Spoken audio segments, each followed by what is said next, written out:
So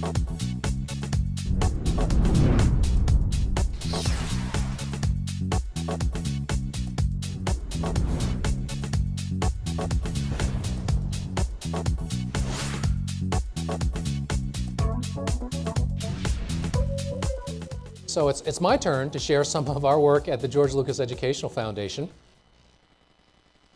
We're an operating foundation. We've been around for about 20 years. And we were founded because Mr. Lucas was not a good student in school. I think some of you may be familiar with his story. In high school, maybe C's and D's. He was not planning to go to college. You would ask George Lucas. Well, it's an interesting question for those of you who are in high school as teachers or representing school districts. There's this kid in the back of your classroom, and his name is George Lucas, but he doesn't seem to be going anywhere. He's kind of quiet, not very engaged, not getting good grades. You probably wouldn't have paid him much attention. And maybe if you had asked him, George Lucas, what are you interested in? You're 18, what are you going to do with your life? He said, well, I'm interested in cars, and I'm interested in photography. I have a photography lab at home, and I'm, back then in the 50s, it was very expensive and very messy, developing photos using chemicals. And if you'd asked him, what do you think you're going to be when you grow up? He would have said, I'd love to be a race car driver. I love racing my car, but that's very hard to do. I think there's maybe 10 race car drivers. So I'll probably be a car mechanic here in Modesto in the Central Valley. So fast forward through a number of things that happened, but he ended up at USC Film School, and that was the point at which he actually felt like he was good in school. When he was going there, thinking of going there, a friend of his was going there. He asked his friend, what can you study there? And his friend said, well, they probably have a photography department. You could study photography. And George Lucas says, I remember thinking, can you actually take courses in that? That would be like taking a course in recess. That would be so much fun. But when he got there, there was no photography department. There was only this backwater film school, which was nothing like it is today. It was a ticket to nowhere. If you wanted to work in Hollywood, you want to work in films, you worked directly at the studios. You apprenticed in the studios. So anyway, as Mr. Lucas achieved his fame and fortune, he wants to help the millions of kids out there like he was. They're sitting in our schools today. There's millions of them who are kind of quiet, not very engaged, not getting good grades, but they have interests. They have curiosities. They want to do more. So that's why he developed our website. If you could bring up my slides. Our website is edutopia.org. Mentioned earlier, we've been developing it for more than 15 years. And importantly, we were one of the first operating foundations to create films, documentary films, about what this looks like in classrooms. What is a kid doing citizen science, doing robotics, creating art, digital art in the classroom, doing project-based learning to help their communities? What does this actually look like? So about 20 years ago, educators said to Mr. Lucas, when he would ask them, what can I do to help these millions of kids out there? They all said, you're a filmmaker. It would help tremendously if you could make films about these innovative schools. They might be less than 1% of the schools out there, but they are doing these progressive things. We don't even know where they are. We're very bad in education about sharing success. Generally, the media do not cover successful schools. They tend to focus on schools that aren't doing well, right?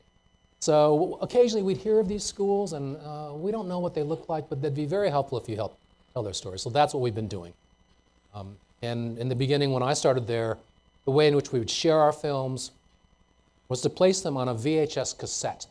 I would go around this country, and we would share our stories through publishing a book and a VHS cassette. We'd have boxes of these things in the back of the room, and at groups like this, I would say, please, if you want to learn about these stories, these kids studying insects, they're able to video conference and see their insects under a scanning electron microscope at a university. Well, if you want to see the film, it's back there in a VHS cassette, and please pick up the book. So as the web developed, it's become a great tool for this. And I remember Mr. Lucas saying about 12 years ago, we should get ready for the day when people will be able to see our films over the internet. And back then, we started putting our films out on the website, and they were about this big, and they were kind of grainy. I don't know if you can recall the point at which you first saw a photograph over the internet, and you first saw a video over the internet. And now with broadband, our web traffic is over 1 million visitors per month. About 25% of it comes from English-speaking countries around the world. So let me tell you a little bit more about our work. I like to frame this in terms of edges of innovation. These are pockets of innovation that are on the edges of the educational system, but they're moving towards the center. So I'll describe 6 different edges of innovation.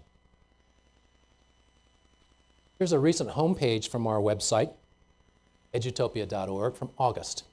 We published a story of the maker movement and kids making devices now in these fab labs. And again, to many of us, this might seem hypothetical. We don't, never having been in these places, these spaces, what do they look like? So I'd like to show you 3 minutes of this 8th grader named Quinn. We just published his story this summer. He lives on the central coast of California.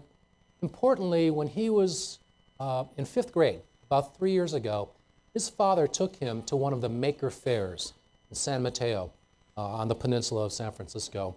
And when he was about 10, he became exposed to these new devices, very low-cost devices that would help him make all sorts of new tools. So let's take a quick look at Quinn. And just to illustrate also this idea of globalizing the content, we can now show you this film. My name is If we could just pause for a second. We can show you this film, and through the magic of Google Translate, I can show you these captions. We provide the English language captions in a file, and Google Translate will translate these captions in up to 60 different languages in real time. So it makes these films accessible to a global audience. So I'd like to ask, and I know it's always risky with an American audience, but I'd like to ask if there's anyone here who is fluent in another language and would like to see these captions in another language. I did this in Ohio with 70 leading district administrators, and none of them was fluent in another language. So here we are in Texas. I'm sure we can do this. There we go. Yes, what language would you like to see the captions in? Chinese. Okay. Would you like to see that, thank you Google Translate, in simplified characters or complex characters? Okay. So all you do, if you can go back to that screen, where it says CC, which means closed captions, you'll see it down there. Michael will, there are the 60 different languages. You can scroll down, and there's Chinese simplified and traditional, so you'd like to see them in the simplified character. So we'll just click on that. And afterwards, you can tell us how the captions work. Okay, so let's have a look at Quinn. My name is Quinn, and I live on the central coast of California. I really like to do embedded electronics, soldering, hacking, 3D printing, and laser cutting. It's really cool seeing your project come to life.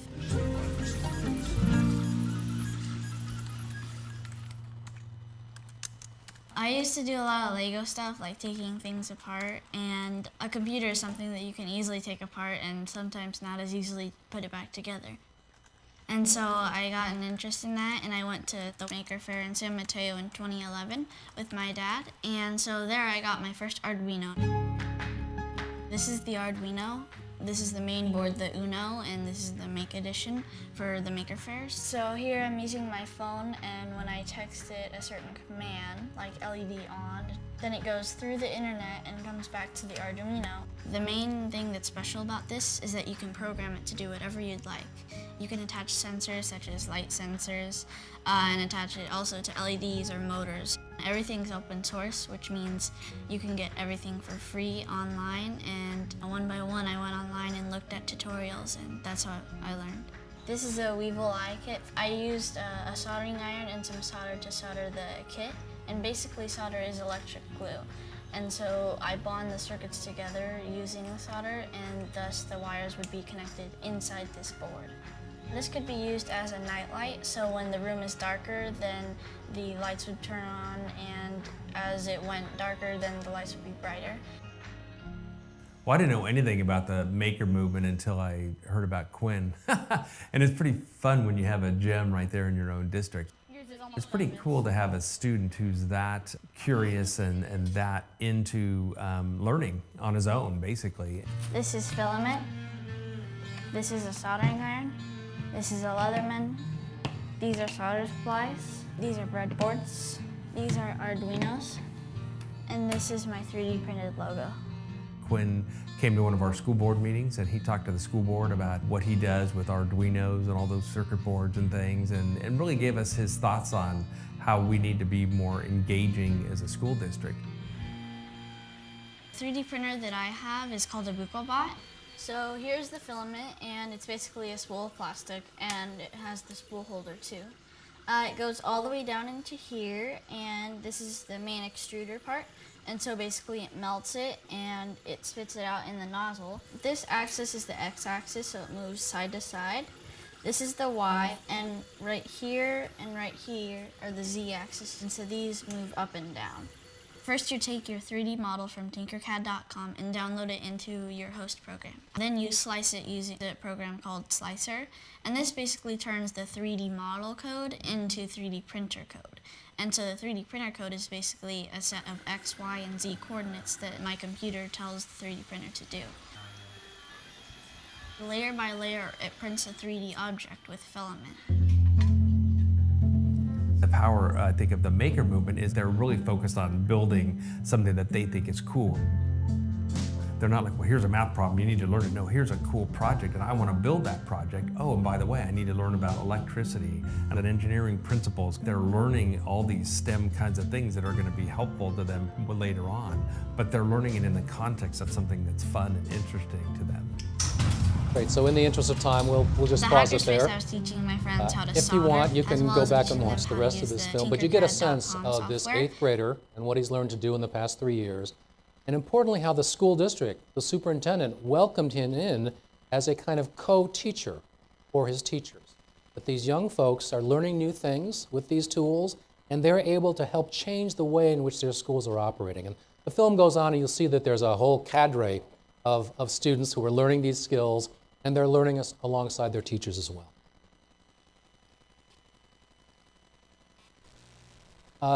We all love TED Talks, and this is one of my favorite ones because Clay Shirky, a futurist at NYU, says, let's just pause for a second and recognize that we are living in an era that is very unique in human history. That's what makes it so exciting, perhaps also challenging and somewhat threatening to some people. But we are living in the age of the greatest expansion of human creative capability ever in the history of humankind. Clay Shirky takes out his smartphone and he says, believe it, that every medium we've ever created for communicating knowledge and creativity, whether it's text and writing, whether it's the book, the magazine, audio, radio, music, images, photography, television, film. Every medium now is right next to every other medium on this device that we're all carrying around, and that our students are carrying around as well. So that should lead us to take advantage of these tools and think about a whole new way in which kids can express their creativity, as Quinn is doing. So here's our strength, and some comparisons were made earlier to Finland. I hope there's no one here from Finland or Singapore, because if there is, believe me, they will take what we're talking about today and they will go back to their countries and they will make sure that every student has this kind of creative, making, project-based education. In fact, they are already moving in this direction already. If you ask these high-performing countries, Finland, Singapore, Taiwan, how did you develop this ability to do so well as a nation? Perhaps on the more traditional tests, they'll say, well, we just looked at the United States. We took examples from your best schools and saw how teachers were working with their students, encouraging their kind of creativity. We decided to pay our teachers more. You talk a lot about that in the US, but you don't do it. Well, we said, well, if that's a key to the future of our country, we'll do that as well. We'll elevate the teaching profession. You're all talking about that. You don't do it much, but you talk about it a lot. So they're watching this conversation in this country, and they're taking advantage of our best ideas and, importantly, our best research, our scholarship in our universities about how people learn. So really, this is our secret. This is the key to success in our country, is that we have this very active informal educational sector that can support what's going on in schools, as we've heard so much about already this morning. But we have the world's envy when it comes to a library system, museums and science centers, that what they can do in conjunction with schools can redesign our American educational system for a more creative kind of learning. So I think we're all familiar with this idea of learning anytime, any place. Well, in this new learning landscape, what about learning any path, any pace? That was also alluded to earlier, that maybe there are now multiple pathways of taking kids from where they are, from their interests that they might have currently. A lot of kids are interested in sports. Well, we can teach them the science of sports, as many science centers are doing. A lot of kids are interested in art. We can connect that up with history. So there are ways of integrating. This is one of our favorite gestures at the Lucas Foundation. Integrating across the subject areas. Moving beyond the disciplines, more interdisciplinary study, more multidisciplinary study. But John Durant, please check me on this. At MIT, they actually have a phrase called the anti-disciplinary approach. There you go. Maybe disciplines are creating these borders around subject matter. We need to move around those borders. So the first edge, and it's really the most important edge, is the thinking edge. We need to change our thinking about what schools are about. As you've heard already, museums, libraries are already changing their thinking about what they can become. This is by far the most difficult edge, changing our thinking, because we all went to schools and we think we know what schools should be and how they can get better.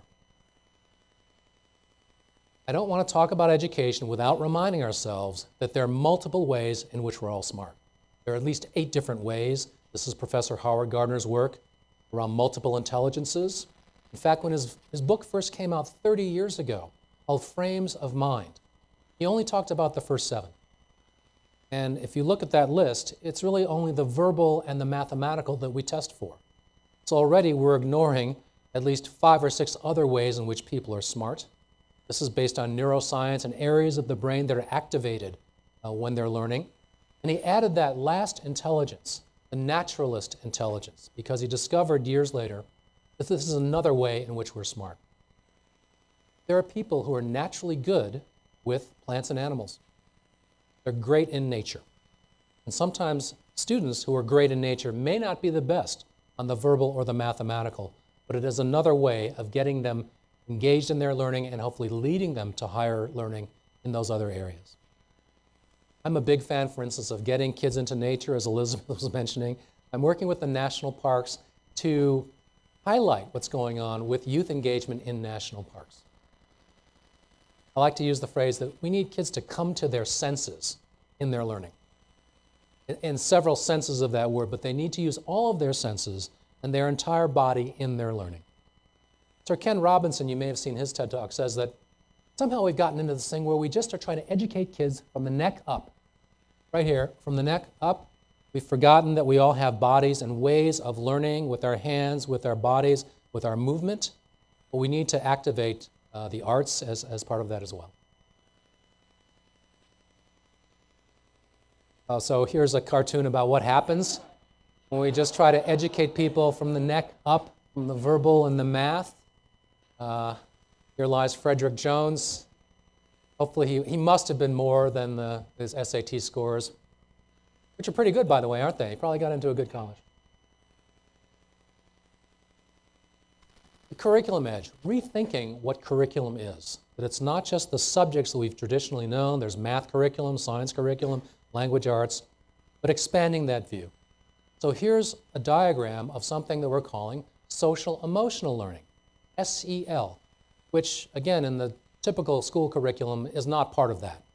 But we are learning based on the research that SEL, social and emotional learning, can support kids' academic learning. So here you see some of the aspects of that: self-management, self-awareness, knowing your emotions, making good decisions, being able to communicate well, being able to communicate well in your relationships. So there are curricula that support this, where kids learn to do this. And companies are saying, we want workers with this kind of skill. Knowledge is changing so quickly. We will get people who want to hire people with these kinds of skills, and we will train them up. So we're hiring for attitude, and then we're training for skill. There's research supporting that kids' test scores increase on average 11 to 14 points when they are socially and emotionally intelligent. That's a bigger, on average, gain than just about anything else we're trying in schools. So at edutopia.org, you'll see a lot of films about kids actually doing this. We also are working for an artist. Our founder is an artist and filmmaker, supporters of this idea of the arts across the curriculum. How arts can support learning of the language arts, getting kids over that fourth grade reading hurdle, reading and writing at fourth grade level. Well, the arts are very important to that. And here's a story from Tucson where kids use opera to learn to read and write. They write their own opera at the age of 8 or 9. And when I first heard about this story, I said, well, how can that possibly be? Opera is something where you dress up in fancy clothes and you go downtown and you pay a lot of money and listen to a performance, and it's usually sung in another language. How can that support English language learners in Tucson, Arizona? Of course, what this is about using your entire bodies to understand and communicate language. The technology edge, you've heard so much about it this morning. I like to talk about weapons of mass instruction now. We can give every learner a powerful digital tool at the cost of what we were formerly paying for textbooks. Many districts are shifting their textbook monies to acquire these tools, so you don't just get a 500-page account of history, you get the world's account of history. Here's an interesting use of technology that I like to point out when it comes to education that we don't often think about, but it is this idea of technology being used to record and play back performance. It can be a reading performance, a spoken performance. In the arts, we know that we record and play back dance. In the sports, we do the same thing. Professional athletes analyzing their video, that's what they're doing in between games. So video plays an important role in this. This is one of the most important. Please, if you have 5 minutes and you ask me, what should I look at around technology and learning, look at this NPR report from last December. It's called Closing the Word Gap Between Rich and Poor. Research that said by the time kids are 3, some kids have heard 30 million more words than other kids by the time they're 3. They're not even in our schools yet. But this gap between, they made it rich and poor, but it tends to be a level of education between parents. Parents who know how to talk to their kids, know that language is stimulating the brain from the time their kids are born. So they recorded, I don't know how they did this before technology, back in the 1990s. They recorded everything that parents said to their infants and their toddlers for 3 years. And they saw this 30 million word gap. Kindergarten teachers know this. There are kids who come in with very limited vocabulary, kids who come in with third grade vocabulary when they're 5. So the word gap opens up early. But, so you think about this, well, what are the ways in which we could help close that word gap? Well, we need to educate parents, tell them early on to be talking with their kids. It was not just the amount of words, but also the kind of words. More educated parents gave more positive affirmations to their kids than less educated parents. So it was the volume of what was spoken, but also the quality of what was said. So, just in the past couple of years, we're using technology now to help with this problem. This is a device called Lena. There are kids, it's a wearable. So you've heard about wearable devices. We're going to be wearing watches and some of you have your odometers and other ways of measuring your heartbeat, how much you're walking. This is a wearable that kids can wear. A little device inside their overalls that records everything that they've heard and said that day. This is the subject of that NPR report. So parents are being educated not just about the word gap, but they're being given feedback about how they're talking with their kids. And this device reminds the parents, just as the pedometer might remind you, you haven't done your 10,000 steps today, you need to do 4,000 more, it says you haven't spoken with your kid enough today. Maybe you've been in the office, and so use that evening time to read them a story, talk with them more. So we're using technology to record and play back parent-child communication. This is being done in a project in Chicago, and interestingly, Providence, Rhode Island. Who would have thought? Providence, Rhode Island, a hotbed of innovation, because the mayor has embraced this technology, and there's a project called Providence Talks, citywide, where parents are beginning to use this. I love this website, the Art Project by Google, a good example of virtual exploration and field trips, the chance to visit the world's great art museums from Fort Worth. Your students can be doing this and visiting 30 or 40 of the world's greatest art museums thanks to Google. They put the Google Street View cameras that you see riding around on vehicles, they put them on bicycles and rode them up and down the galleries of the world's greatest art museums. You and your students can become curators of the world's greatest art, making collections online, sharing them, annotating them, why you think they're great. The edge of time and place. Expanding learning time and expanding it into other places that include not just the classroom, but the museum, the science center, the library, the home, and getting kids into nature. Chicago Summer of Learning. The United States has one of the longest summer vacations of any industrialized country.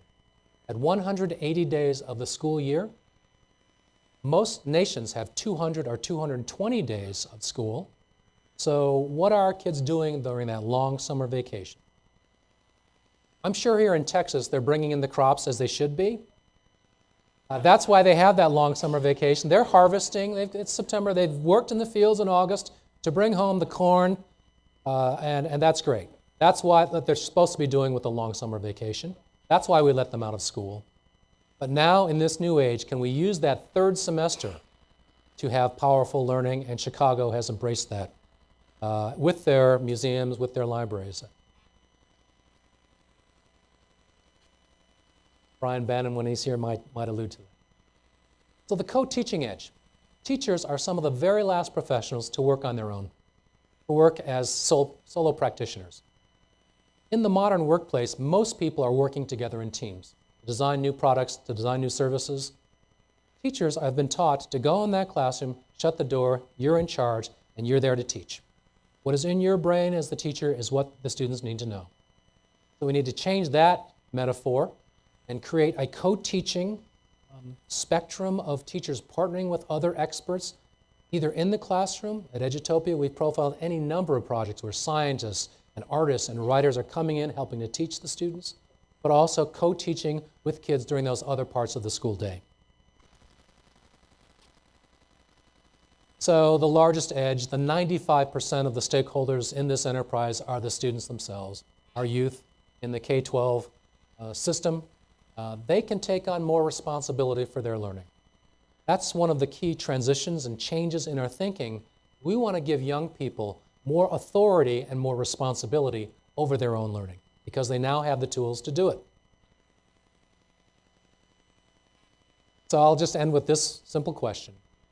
Think about your definition of a great learning environment in a museum, in an after-school program, in a classroom. The key to this is to try to make it short, because in education we tend to go on a bit. Pages later, we might give you a definition of a great learning environment. So how about just a sentence or two? Could you define a great learning environment in a sentence or two, and then how would you measure it? How would you know? What data would you collect to say this is a great learning environment? I was asked this question by Paul Houston, who was the head of the Superintendents Association in Washington, D.C. And he said, Milton, I've seen your website. It's full of great examples of powerful classrooms, and how would you define it? And how would you measure that? I said, well, you know, you can tell when you walk in a great school. Within the first 10 or 15 minutes, it's a question of school culture, school climate. You usually have great principal leadership.